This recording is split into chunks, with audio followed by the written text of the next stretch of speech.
Hello friends, આજે આપણે બનાવીશું ગાજરનો હલવો અને એ પણ ફક્ત 10 થી 15 મિનિટમાં બની જાય એવો અને ખમણવાની પણ ઝંઝટ વગર. તો ચલો બનાવીએ. મેં અહીંયા 700 ગ્રામ જેટલા દેશી ગાજર લઈ લીધા છે. મેં ગાજરનો આગળનો અને પાછળનો ભાગ કટ કરી ગાજર આવતા હોય એ બી લેવા હોય તો તમે એ બી લઈ શકો છો. ગાજરની મેં છાલ ઉતારી લીધી છે. હવે આપણે એના પહેલાં નાના ટુકડા કરી લઈએ આવી રીતે.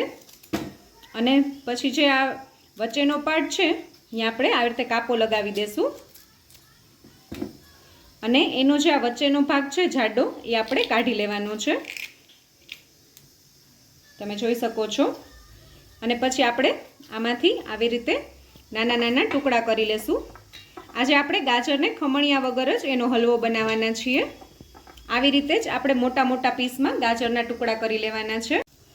અને હવે આપણે બધા ગાજરના આ જ રીતે ટુકડા કરી લેશું. ગાજરનો જે આ કૂણો ભાગ હોય આગળનો એ આપણે વચ્ચેથી કટ કરવાની જરૂર નથી. એના તમે આવી રીતે ડાયરેક્ટ ટુકડા કરી લેશો તો બી ચાલે. તમે જોઈ શકો છો ગાજરના મેં અહીંયા નાના નાના ટુકડા કરી લીધા છે. ગાજરની સાથે એકદમ સરસ નેચરલ કલર લાવવા માટે મેં થોડું બીટ સમાર્યું છે, અડધું બીટ મેં સમાર્યું છે. અને એના બી મેં નાના નાના જ ટુકડા કર્યા છે. એનો એકદમ સરસ ઓરેન્જ કલર આવતો હોય છે. આપણે અત્યારે જે હલવો બનાવીએ છીએ એમાં આપણે એકેય ફૂડ કલરનો ઉપયોગ નથી કરવાના, ફક્ત આટલું બીટ નાખશું તો એનો કલર એકદમ સરસ આવશે. તો હવે આપણે હલવો બનાવી લઈએ. મેં અહીંયા 1 ટેબલ સ્પૂન જેટલું ઘી લઈ લીધું છે. હવે આપણું ઘી સરસ રીતે મેલ્ટ થઈ ગયું છે. હવે આપણે એમાં સમારેલા ગાજર એડ કરી દઈશું અને ગાજરની સાથે આપણે સમારેલું બીટ પણ એડ કરી દઈશું. હવે આપણે બધું સરસ રીતે સાતળી લેશું લગભગ 3 થી 4 મિનિટ સુધી.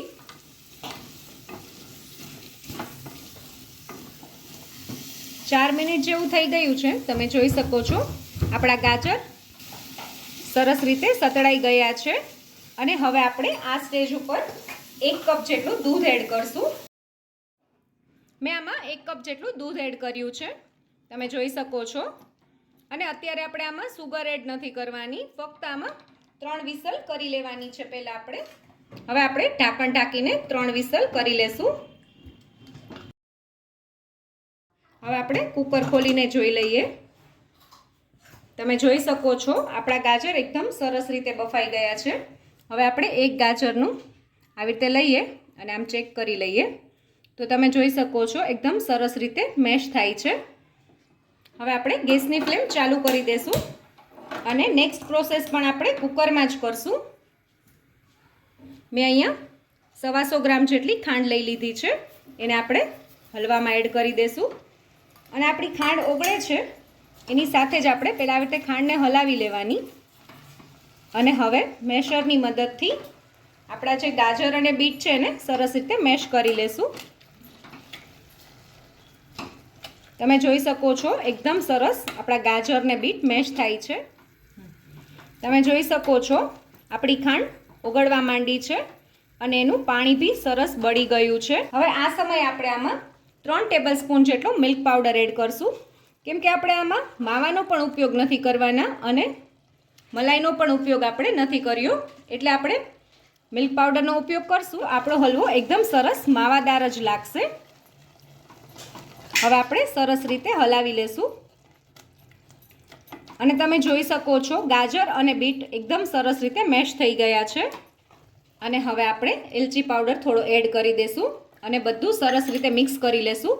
અને જ્યાં સુધી આપણો હલવો એકદમ સરસ ડ્રાય ન થઈ જાય ત્યાં સુધી આપણે મીડિયમ ગેસની ફ્લેમ ઉપર સતત હલાવતા રહેશું. તમારે જો મિલ્ક પાવડર ના એડ કરવો હોય તો તમે 2 ટીસ્પૂન જેટલી મલાઈ અને 5 થી 6 કાજુને સરસ ક્રશ કરીને આમાં એડ કરી દેશો તો તમારો હલવો પણ એકદમ સરસ દાણાદાર થશે. તમે જોઈ શકો છો મેં આ હલવામાં સહેજ પણ ફૂડ કલરનો ઉપયોગ નથી કર્યો તો પણ એકદમ સરસ કલર આવ્યો છે. તમારા ઘરમાં જો થોડું વધુ ગળ્યું ખવાતું હોય તો તમે ખાંડ 125 ગ્રામની બદલે તમે 150 ગ્રામ બી કરી શકો છો. તમે જોઈ શકો છો આપણો હલવો સરસ રીતે રેડી થઈ ગયો છે અને ખાંડનું પણ જે પાણી હતું એ બધું સરસ બળી ગયું છે.